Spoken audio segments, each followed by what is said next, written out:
Never sit down.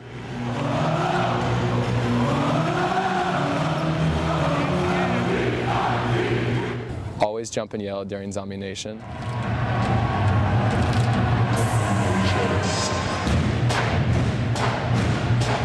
And then never leave until players say thank you.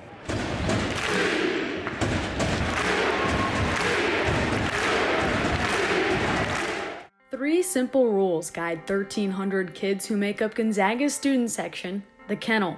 But the methods behind the madness of Zag Nation are anything but simple.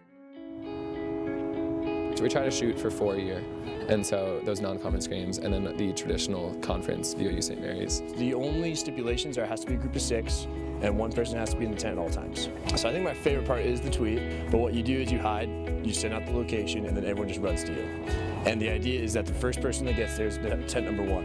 And I was able to go and foot race between me and another guy, and I luckily beat him to 10-1. I remember seeing a video of Killian Tilly, and Killian saw the tweet go out, and everybody was sprinting to that one spot, and they're like, "What is that?" They're like, "That's for the team." For the team with the best home win percentage in the nation, the bond between athletes and students goes off the court too.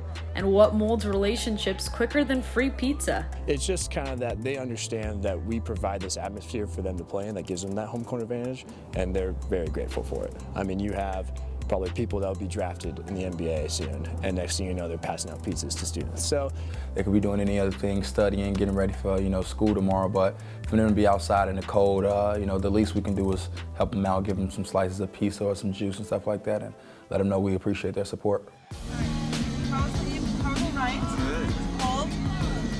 A loyalty which runs deep for Gonzaga hoops and even conquers freezing temperatures. Why? It's like 28 degrees last night. It's 30 all day. Probably not going to get into the 40s. It's really, really cold. Why do you do this for the team? I don't necessarily it's more why. I think it more just shows the determination students have to support this team. Gonzaga itself is a small school, or about 5,000 to 7,000 undergrad. And that small school atmosphere really shows when you're in that kennel. We play a huge role. I'm not gonna say huge role because we're not the ones shooting the basketball, but I've heard Mark Few before say it's like, oh, it's 7 points a game. It's like for those games that we're like matched up well with team, it's 7 points. 7 points can make 70% of the games in a year matter. You always know they're gonna be there, giving their best effort and support and stuff like that. And also helps get out the jitters and the bugs, knowing that they're gonna have your back. There's not too many times where they're gonna be, quiet. Everyone just comes together for one school, one sport, for 2 halves, and just kind of forgets everything. It's really nice, it's refreshing.